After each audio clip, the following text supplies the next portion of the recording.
Hello, my name's Alice Hutchinson, and I'm the owner of Birds Books, an independent bookstore in Bethel, Connecticut, and I'm thrilled to be the host this evening. Tonight, we're hosting readings by and conversations with Alex Kenna.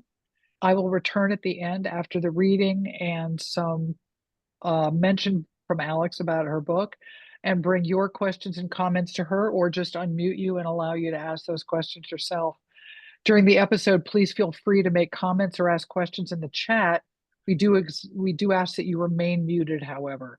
Tonight's episode is being recorded, so if you missed something, you can go back and rewatch. The Birds Books YouTube channel is right on the front page of our website. A little bit about the author. Alex Kenna is a mystery writer, prosecutor, and amateur painter. Her first novel, What Meets the Eye, was a 2023 Shamus Award finalist for Best First PI Novel. Kirkus Reviews calls it a righteous, painful debut, and Book Page called her a master in the making. So here, let me get myself off the screen here, Alex, and you can get going. Great. Well, thank you everyone for joining me. This is my new book, Burn This Night. It just came out last Tuesday. So I was going to read you the beginning of the book and then tell you a little bit about it. But just in a nutshell, my protagonist is a private detective. She ends up investigating two different murders. And in one of those two murders involves a fire that was started in a small town where a mentally ill man is accused of setting the fire, which ended up killing his sister. And so the book begins from the perspective of those two characters, other sister who on the night of the fire. So my eyes shot open when I heard the yelping. Barney was going to wake the baby. I dove towards the old dog, grabbed his snout, and held it closed with both hands. Shh, I pleaded. I lowered one hand and rubbed Barney's back, trying to calm him. He let out a whine, and like clockwork, Liam started to cry. I closed my eyes, sucked in a deep breath, and braced myself for another late-night nursing session. My body felt heavy with milk and stress and exhaustion. Carefully, I scooped up the howling baby, carried him over to the rocking chair, and lifted my t-shirt to feed him. Liam quieted down and nestled against me. I sniffed his hair and stroked his cheek as we rocked back and forth. Part of me wanted to stay like this all night, but a bigger part of me longed to be under the covers, passed out in a warm oblivion. I heard the shower turn on down the hall. Ted must be back from serving his warrant. A few months ago, he'd gotten smart with a lieutenant, who then started feeding him late-night assignments. These frequent absences were brutal now that I was back from maternity leave and needed sleep to function at work. Barney whined again and clawed at the bedroom door. Clutching Liam, I rose to let the dog out of the room. I looked down at the baby who was asleep and making little cat-like snores. With slow, deliberate steps, I made my way towards the crib and lowered him until his back rested against the fabric. But the change in angle caused his eyes to open and his lungs to inflate. Then came the cry, and Barney ran back to the bedroom, joining Liam in a horrible wailing duet. I reached out towards the dog and felt wet fur. Damn it! Barney must have peed in the house. Hot tears ran down my cheek. What wouldn't I give for one night's sleep? The door opened and Ted walked in with a towel around his waist. I need help, I snapped. What? Asked Ted, surprised by my tone. My eyes were closed and I was crying, but Ted couldn't see that in the dark. He just sensed the anger in my voice. I knew it wasn't his fault that the baby wouldn't sleep, that the dog couldn't hold it, and that his boss was a jerk, but I'd reached my limit, and Ted was the only living being in earshot who understood human language. Barney peed in the house. Take Liam so I can let the dog out before he does it again. Just try to get him back to sleep. I placed the screaming, wriggling infant in Ted's arms before either of them could protest. Flipping on the hall light, I made my way to the kitchen. Barney scampered ahead of me, spinning in circles. I threw on Ted's faded hoodie. It reeked of old sweat, but I was too tired to care. I hooked Barney's leash to his collar, and bracing myself for the cold, I unlocked the back door and stepped outside. The Santa Anas blew hard, and I shivered as cold air soaked through the hoodie's weave. I could hear the Jeffrey pines rustle in the wind. Thrusting my hands into the central pocket, I rubbed them together for warmth. A smoky odor hung in the air, maybe the residue of a neighbor's barbecue dinner. But the wind should have blown away the scent by now. Barney tugged at his leash. I let him drag me towards the street. Now that we were outside, he wouldn't be satisfied without a walk, and it might clear my head as well. The sky was lighter than I'd expected. Idlewood doesn't have streetlights. It's a conscious decision to preserve the log cabins in the woods feel of the place. Darkness adds to the storybook charm, and it can be hard to find your way on a moonless night. But the sky had an orange-gray glow that reminded me of LA smog. Maybe it was later than I thought, almost morning. Barney tugged on his leash, half dragging me up the road towards the intersection. He seemed agitated, and I wondered what had gotten into him. As we passed the Hernandez's place, our footsteps activated the motion sensor, and the automatic light above their garage snapped on with an electric hum. I noticed something floating in the air, tiny particles like gray snow or dryer lint. The flecks danced in the air, and Barney snapped at one as it fluttered towards his jaws. The smell of smoke was growing stronger. Oh my God! Clutching Barney's leash, I ran the rest of the way to the cross street, which cut straight to the mountain. High in the pines, I saw an orange glow, luminous against the dark sky. My vision tunneled, and all I could see was the fire on the hillside. The light was near Abby's cabin, but I couldn't tell how near. I grabbed my phone and scanned my recent calls, but it had been weeks since I'd spoken to my sister, and her name didn't pop up.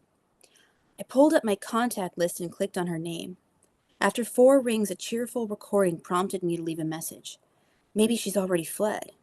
No, Abby would have called if she were awake. She might hate me, but she'd warn me about a wildfire.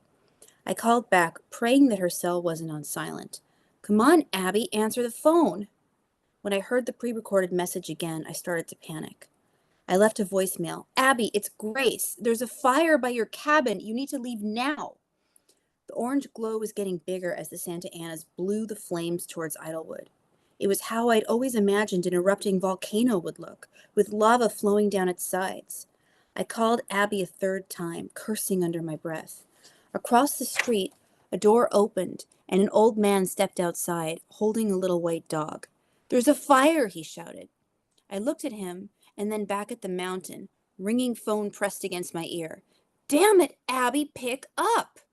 My son works at the fire station, said the man. They're about to put out an alert. We have to evacuate. The whole town could burn.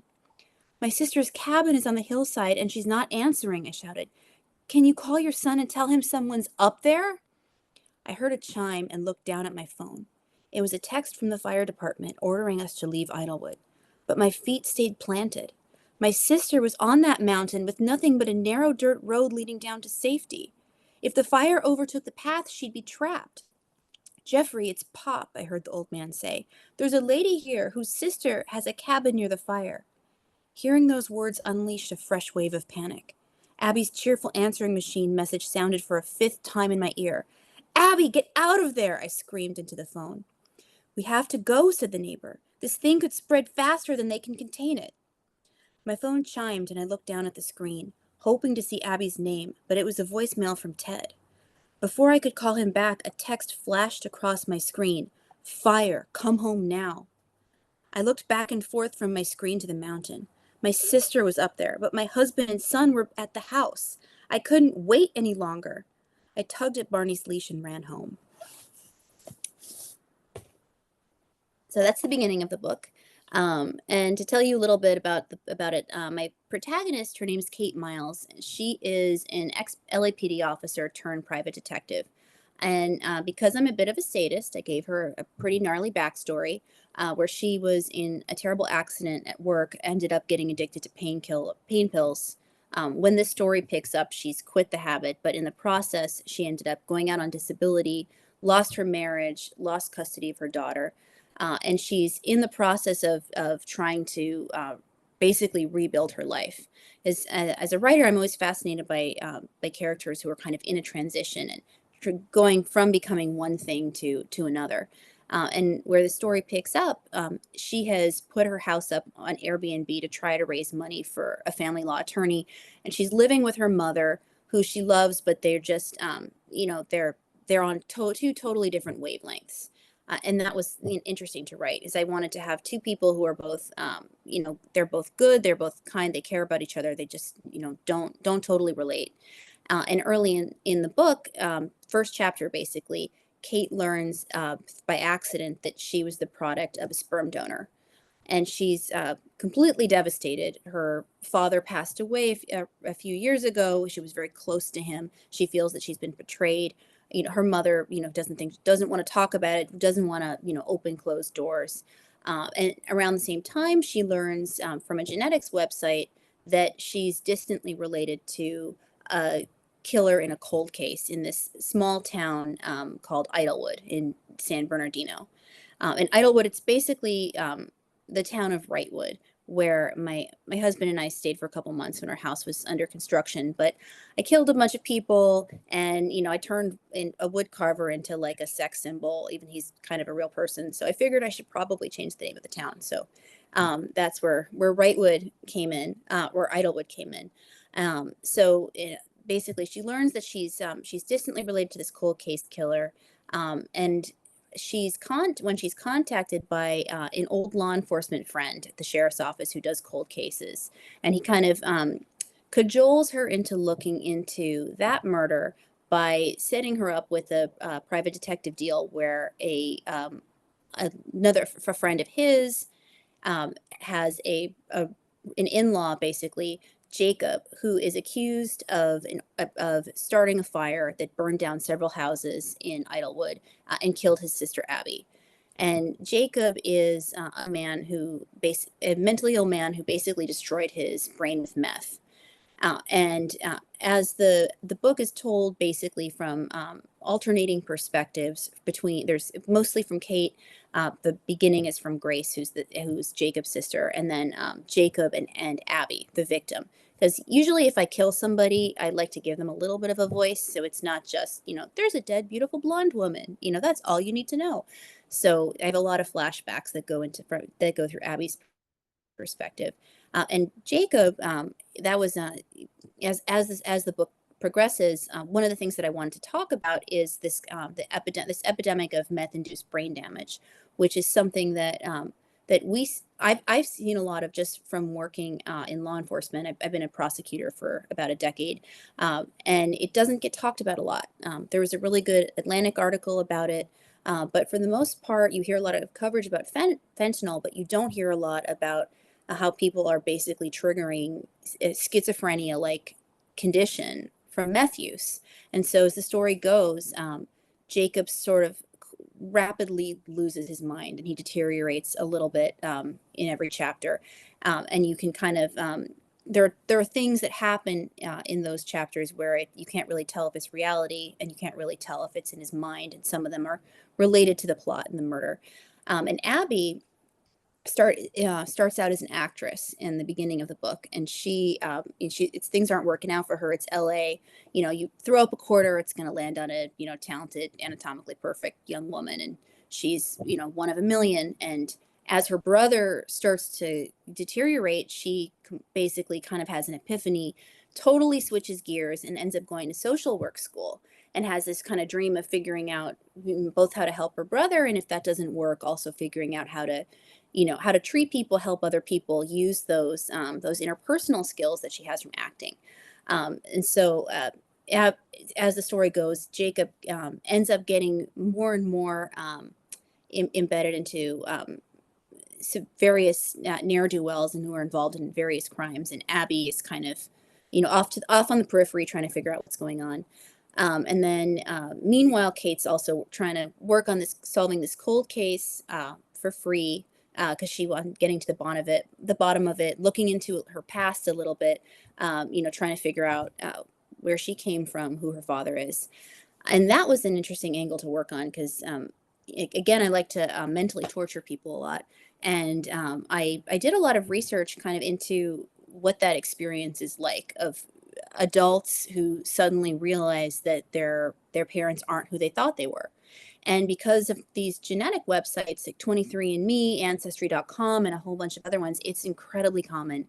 There are whole communities of people who've gone through this, and there are podcasts, which was extremely useful as a writer because people tell their story. They talk about this sense of, you wake up one day, you suddenly learn something, and everything is the same, but your entire reality has shifted, and the kind of the gloss and the narrative that you've had about everything that you've experienced in life is suddenly ripped away, and you have to form something new. So that was something I was really interested in kind of exploring with Kate, and a little bit about some of the generational differences in terms of how people viewed things like fertility treatment, where today it's just it's a medical procedure as part of life, but in the 1980s, it was might have been a completely different story. So she ends up kind of going down that path, and ends up looking into the cold case, which involves a teenage girl who was found buried under a wood pile at this Christian summer camp in Wrightwood, which I felt a little bit bad about because it's like this treasured camp that my mother-in-law used to go to. And then she just read the book, and I buried a dead teenager under her childhood memory, which is a little bit awkward, but here we are. Yeah, so that was one of the angles, and one of the reasons I wanted to do like a wildfire for the story is just living in Southern California. I mean, it's just on your mind all the time. And I was just talking to a writer friend who had texted me that it was funny that we'd both focused on a fire for our second book, and I was thinking, it's part of living here.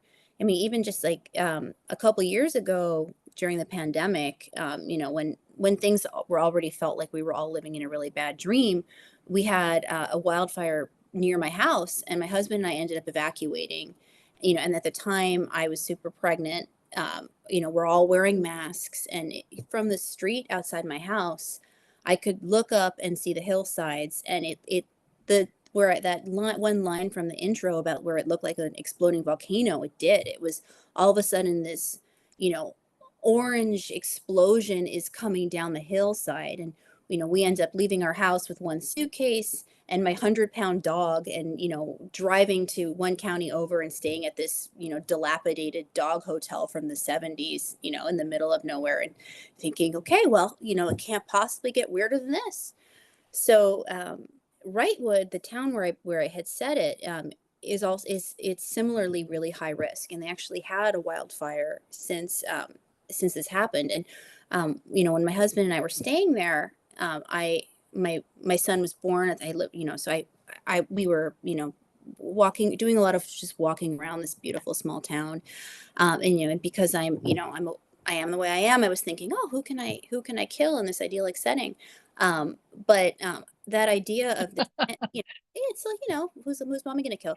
Um, that kind of tension between, you're in this incredible paradise with you got these wholesome restaurants and everybody seems to know each other, and the air each smells, it's that mountain paradise air, with this constant sense of like existential dread hanging over it, because you have these signs all the time. Like we have one in our town where it's like the fire meter of like how terrifying is the risk today. Like today there's only a small chance that if you drop a cigarette in the woods you'll all burn, but today there's a huge chance that if you drop a cigarette you're all going to burn. So I wanted to kind of bring in that sense of tension that's just honestly part of living in California, to the story, which was part of the setting. Um, and Yeah, and then and as I mentioned, one of the characters, there is he's the Kate's love interest, because I had tortured her so much I felt like I had to give her something.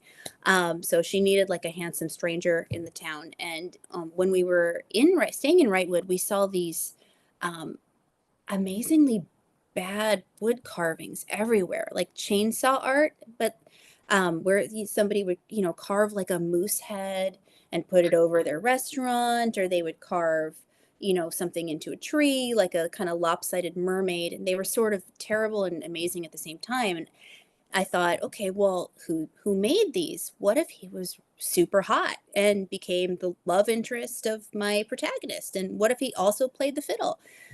So that was this character who came into the book, where she's going about her mysteries and trying to figure out what's going on, and meets this kind of unassuming local man, and they're both single parents, and they end up having a bit of a connection. Um, yeah, so there's a lot going on in it. It's kind of three mysteries in one, and they're all interconnected. But I don't want to go too much into that without having some spoilers.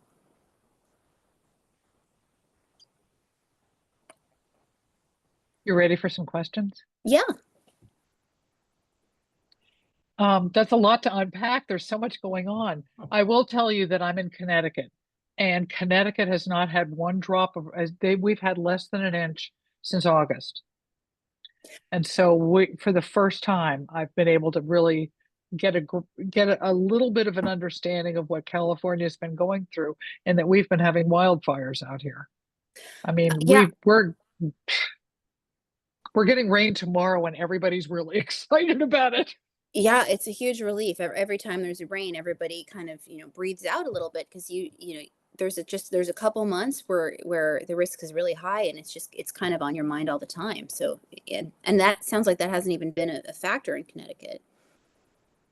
No, we normally have had snow by now, and I wore this to work. It's really it's climate change. It's not pretty, but we went from having terrible anyway. Um, it's amazing how much, if you have lived with or been around fire, how much of a tension thread that threads through the book. Hmm. Because, when you start talking about wildfires in the middle of finding out your father isn't your father and finding out all the other things that add to the package, there's this you add that natural disaster. It's one more thing you have no control over. Yeah, it's one more thing that you have no control over, and it's this tension because people like living in these incredibly beautiful parts of California. I mean, you have these idyllic towns and people know each other, but it's almost a choice to accept the risk that you never know, when something's going to happen. So tell me a little bit about your writing history. And I mean, where did you go to school, or do you have a writing group that you work with? Because that's also very popular with some authors, that they have a touchstone. I don't. Well, I studied painting and art history in college, and then I graduated in the Great Recession, and I was about as employable as you'd expect with a painting degree. So I went to law school. But I think the art training was, in a weird way, very helpful for writing, because I think, like for Mhm. starters, I think starting to write, there's this kind of sense of, well, what if I'm no good at it, and well, what if nothing ever comes from it? But I'd already failed as an artist once. So, that's one hurdle that was gone. And I think in terms of starting new, like starting from scratch, like with, I was used to painting where you have a blank canvas. And I think Right. starting with a blank page was a little bit less intimidating because I was, I had that experience of kind of, starting something new. And if it's good, then you keep working on it. If it's not, then you start moving to something different. And then obviously a legal background, and I work in criminal law is helpful because I know, something about criminal investigations. Obviously not as much as, I've got Adam Plantinka, who's a police officer and a writer who's on there. Who That's obviously a fantastic background for writing crime fiction. So unfortunately, I don't have that much experience, but just from handling criminal cases, you get a sense of how an investigation works. So that's been very useful, and you see a lot of different types of crimes. So that experience Well, is very helpful. I've read a number of books written by law enforcement, and some of them tend to be very dry because you tend to th there seems to be a tendency not to warm it up, or add the elements of a love interest or some of the other things. Um, and that's the thing that I found. One of the things I found interesting is that, you're talking about, there's a warmth to certain characters. Where did that come from? I mean, your life as a prosecutor has got a different kind of perspective Well, than I'm talking. I was kind of wondering how you became a writer, or whether you just started writing. I kind of just started writing. I was thinking about having kids, and I needed a creative side hustle. I've always felt like, in the times of my life, when I wasn't painting or doing something, I used to write art. I was an art critic for a while too. So when I wasn't doing something, Oh, artistic or writing wise, I felt like there was something missing. But I didn't want to be or exposed to toxic oil paint all the time when I was thinking about having kids. Because I'm a super messy painter. I'd look like picture a toddler trying to eat dinner that's with like banana all over his face. That's what I'd look like if I try to make a painting. And you've got like cadmium yellow, and you're basically covering yourself in poison. So I needed some kind of creative side hustle. And I ended up writing a political thriller in like 2018 about stealing an election. And that quickly became super unsellable because literally no one on the planet wants to read about election fraud in their side time. But, I kind of had been bitten. So then my first book, What Meets the Eye, is set in the fine art world. And I kind of relied on my art background, and I sort of strategically thought, okay, well, if this is going to work, I should probably, um, you know, write something that ties into my resume enough that I can get some attention just to get out of that slush pile. So I wanted to write an art mystery so that if I was sending query letters to agents, or if I ended up submitting that book directly to a publisher, and it worked out. Then they would see, okay, well, this person has a background in law enforcement, this person has a background in art, that maybe I should give the book a chance because they probably know what they're talking about. Right, right. Um, I just lost the question that I was going to ask. Oh, your process. Are you someone who writes a little bit every day, or you have to lock yourself in a room for a period of time and just, write a whole bunch and then not do it for a while? Um, Honestly, right now, I don't really have the luxury of a set process because I have a 3-year-old and a 4-month-old. And I'm on maternity leave. Normally, I work full time. So, I read someone's interview recently who talked about, picking up the kids from school and like, huddling in the front seat and trying to type out a paragraph when he can.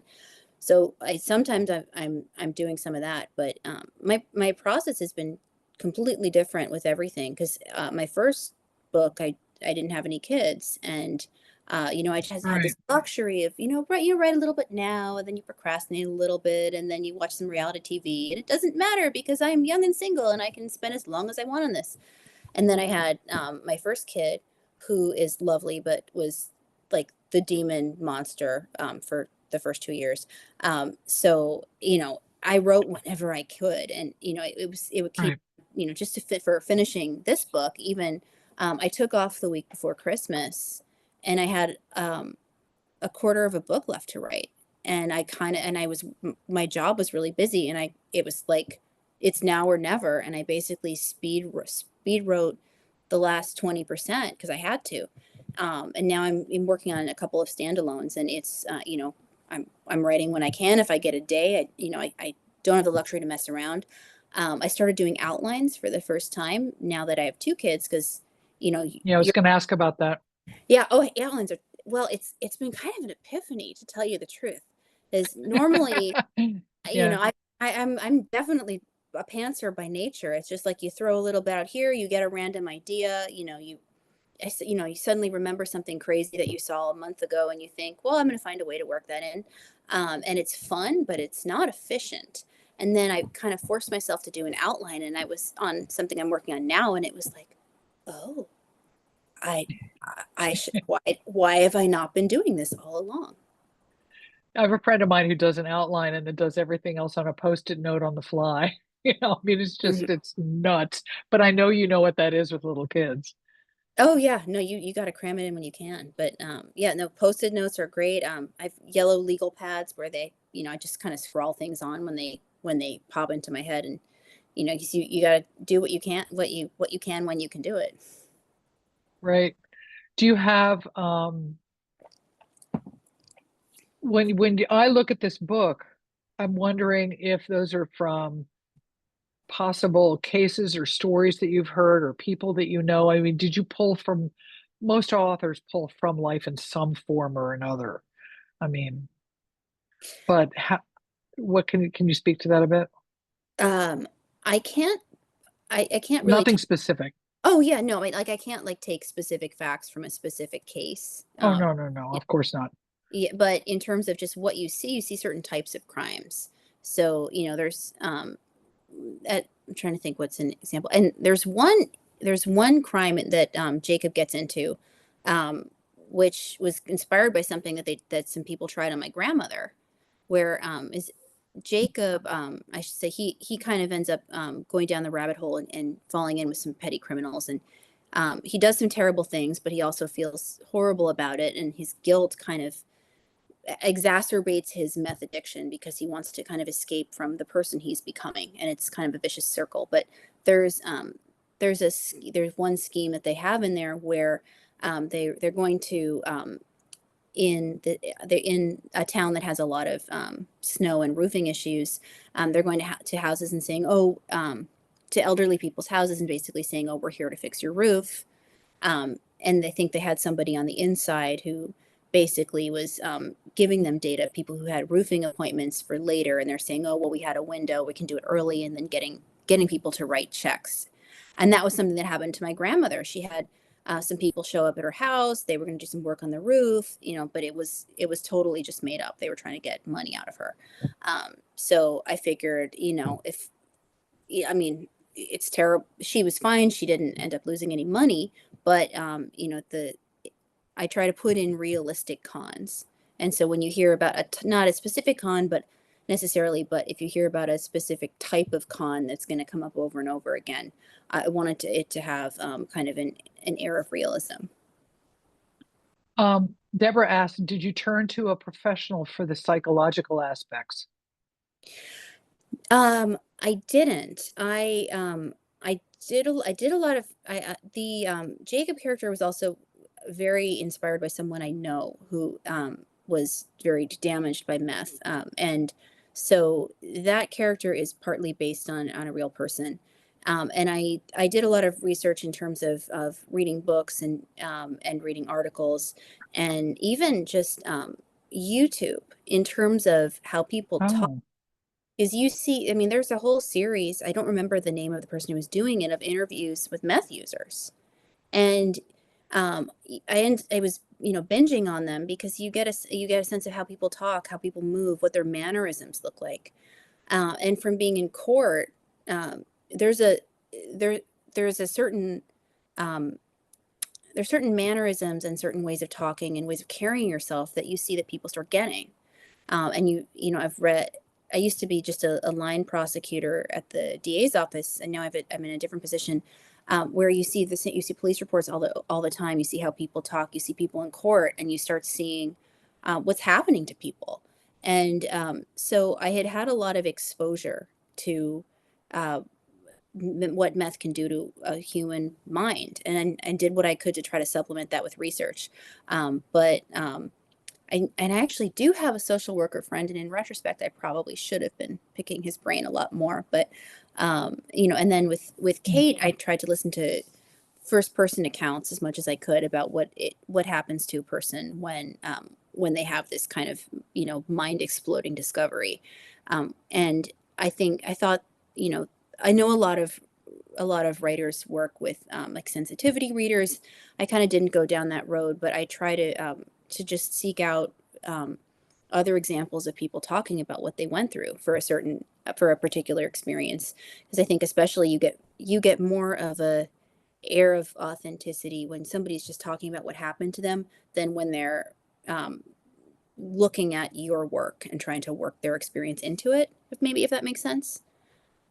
it does. I'm friends with Danny Shapiro, who wrote Inheritance, which was exactly the same plot you're talking about from the standpoint of discovering that her father's not her father through these tests. And I don't think I realized how common it was until you brought it up again, because I've heard it happening before, but and what people choose to do with it is very interesting. Some tell their whole family, and others never reveal it. But I Yeah, don't think I realized how common it was until you just mentioned that. yeah, it was fascinating. And then, I was binging on these podcasts because everybody had a completely different approach. There were a couple people, where it almost turned out to be a net benefit, because there was one woman who had a great relationship with the man who raised her, and then she became really close friends with her biological father, and it was, just having, a second person in her life who loved her. But then there were other people who had maybe not had a great childhood, and this was kind of the discovery that they never got over. It was just all encompassing. So I just tried to seek those out whenever I could. And just driving to work, because I'm in LA and I have the world's most horrible commute, like everyone in LA. But I can I've listen to heard. podcasts all the time, so that's the benefit. Yeah, yeah, yeah. I just sent out, oh, great. Adam asked, how have your coworkers reacted to your writing? Um, a lot of them have read the book, which is wonderful. Some of them, they seem to think it's a little strange that anybody has a hobby outside of legal practice. We're not really a joyful bunch as a whole. But yeah, it's been interesting. I One person was a little surprised, as he read my first book, and there's like a kind of a salty reference in the intro, and he was like, "So that's interesting." But yeah, I have several work friends who've been gracious to have read my first book and have put in orders for this book, and I definitely appreciate it. I just want to tell people in the chat that they can put a question in the chat and I'll be happy to ask it for them. Or they can ask me to unmute them and I'll let them ask. Um, I want to know how you got your book published because I know that when you go mainstream that you did, and I appreciate that over and over again because the saga of self-published books is it's really sort of a dead end when it comes to getting into a bookstore because there's no discount. That's one of the reasons. But the other reason is the process that you went through with submitting it. I mean, how did you get it submitted? Did you go through the editing process over and over again like most people did? I mean, tell us a little bit about how that worked. Yeah, I mean, my first book, What Meets the Eye, and I should say, What Meets the Eye has the same protagonist, but it's not really a true sequel because the stories are completely different. So it doesn't really matter which book you read first. But I had already queried a book that didn't sell, that I mentioned, and then with What Meets the Eye, I sent it to like 150 different agents, and I do think in retrospect, my query letters were probably terrible because I was used to writing cover letters for legal jobs. And so, my experience was writing dry Yeah. legalese for jobs I didn't actually want. So that doesn't translate very well to, hey, buy my book. And then eventually I started, getting the gist of it. But I sent probably, over 100 query letters on What Meets the Eye. Um, and I was pretty close to giving up, and I was about to go have my son. And I thought, well, why don't I just submit to an actual publisher and see what happens? Um, because I thought, well, agents I think um, might be looking for things that are on trend in a way that publishers maybe aren't, or maybe they're looking for something slightly different. So I looked up which small publishers will take unagented submissions, and Crooked Lane, who I work with, who's my publisher, they take unagented submissions. I sent it out to them kind of on a lark, and the person who happened to have been going through the slush pile that day likes art, and it was an art book. And so if the baseball guy had been going through the slush pile that day, it probably never would have happened.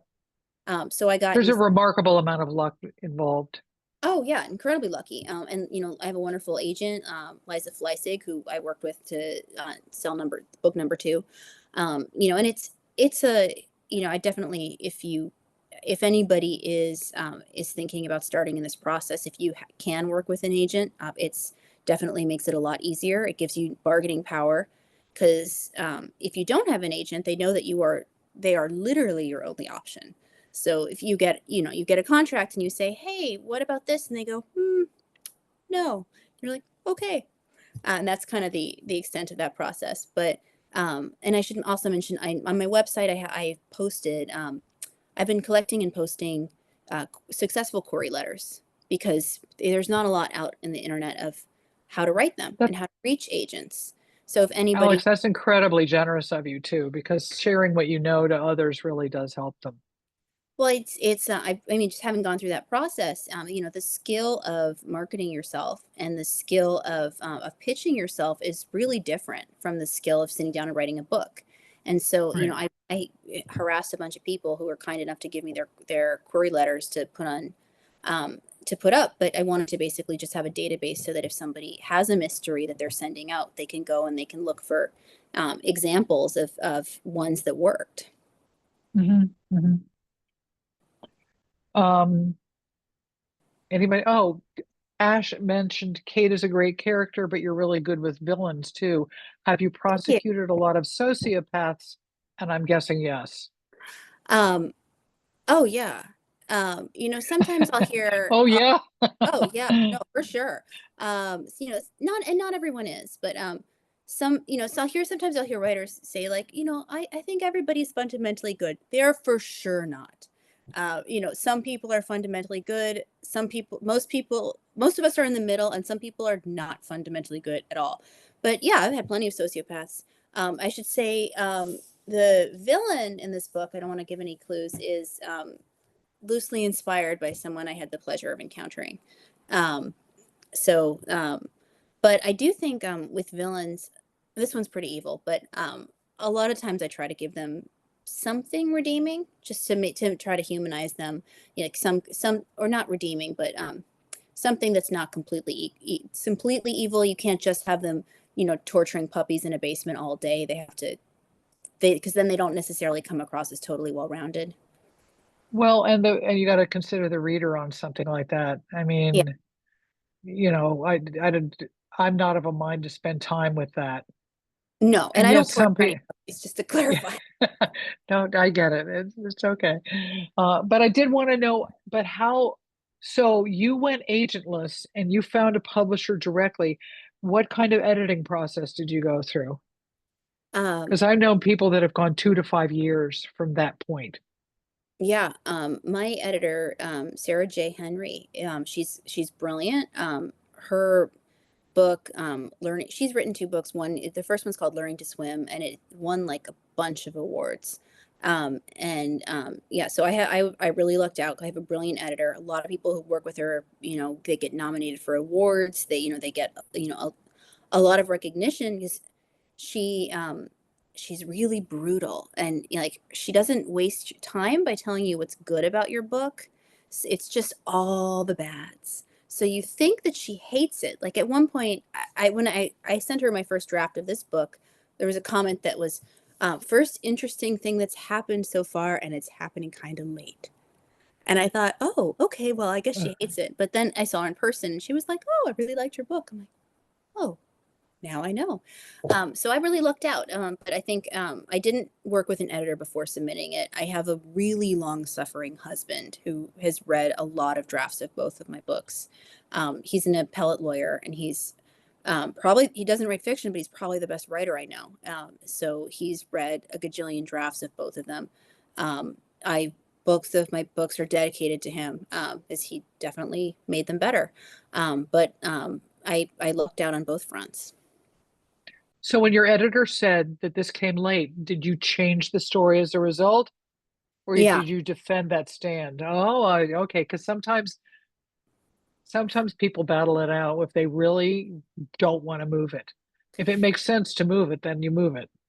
Oh yeah, no, I think it's really important to be humble because you encounter a lot of talented people in this Mhm. process. And it's like obviously we all have egos. We're literally putting ourselves out as novelists. I mean, you can't do that without having an ego. But you have to kind of realize that if somebody else is reading this that you've trusted to it, they're going to have something that they're bringing to the table, whether it's a professional editor with years of experience or just someone who loves to read, who's read a million books. And if somebody's Right. telling you that, then it doesn't mean you have to agree with everything, but I think it's really important to take edits seriously and um, to really think before pushing back. Like, is this something that's necessary? And I did that. This is a pretty dark book, but I wouldn't say it's an extremely dark book. But I think probably my first version was an extremely dark book, and so Mm. I think some of those early suggestions I peeled away some of the darkness without losing the depth or the meaning. Because I think there are some aspects of a story where a little bit can go a long way. It's like I don't have any torture in this book, but if you have a book with one torture scene, maybe sometimes that's enough. Or maybe Mhm. maybe you don't want to go overboard. I think sometimes with the dark stuff, a little bit can go a long way, and that was kind of one thing that I thought how working with an editor helped a lot. Now, did you have any kind of say over the cover? Because I like the cover. I mean, I think it's a great cover. Oh yeah, no, I like the cover. I have like I like a right to consult. Like they'll send me an example of what it looks like, and the publisher wanted ideas about it. So and I sent them search the internet with a bunch of different pictures of things that to kind of get the vibe. But yeah, like real creepy but with pretty colors. That's my jam. So Yeah. I was.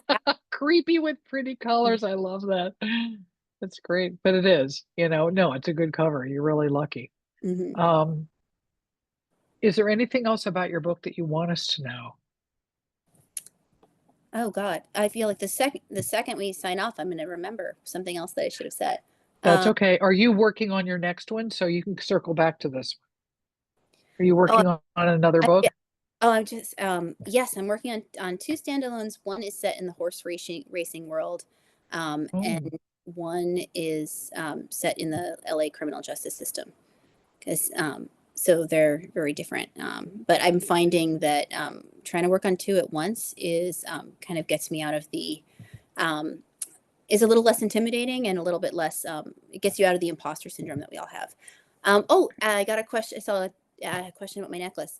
Um, yeah, so people keep telling me that I look too sweet to write murder books. So I thought, well, maybe I'll start wearing a deadly weapon around my neck, and that'll take care of that problem. So, because I'm not particularly, problem solved. but yeah, problem solved. That's perfect.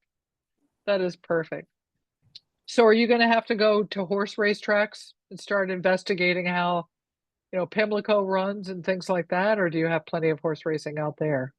I live right by a racetrack, and Oh, the racetrack by us, they have you can go really early in the morning and watch the jockeys practice, and they have free coffee before 8. And I have a hyperactive toddler who needs entertainment, so we take him, and it's basically like that's us and a perfect. bunch of gambling addicts, drinking coffee and watching horses. But it's been great. They're all super nice. They gave my son they had an extra jersey, and they gave him extra pair of jockey goggles and a jersey, and they let him sit on the workout horse. So and it's a little sad. He thinks he's going to be a jockey, but my husband's 6'3", so I haven't broken it to him what Chances are not. he is. Yeah, I know. But yeah, it's a fascinating world. And so I'm working on that one, and then I'm working on the other one and set in the court system. Alex, I've learned so much. I've had a great time. Yeah. Um, anybody have any other questions for tonight? I just want to make sure. Well, thank you. Thank you for calling me because I don't often hear from authors. I usually hear from agents or I hear from publicists or I hear from other people asking us to have an event. And you were game. You just said, let's do it. Let's talk about the book because I really have enjoyed your book and I carry it in the store and I've sold a bunch already. Oh, So great. yeah, it just came out. But we've got a lot of mystery thriller, police type stuff. Uh, enthusiasts here. So I just, now we get to share a nice video with them too. So I'm excited about that. Well, thank you so much for having me. This has been great. Good. Stay in touch. Please do. And let me know how the other one's going. But meanwhile, congratulations on this wonderful book. And thank you for taking the time tonight. Thank you. I appreciate it. You bet. Bye bye.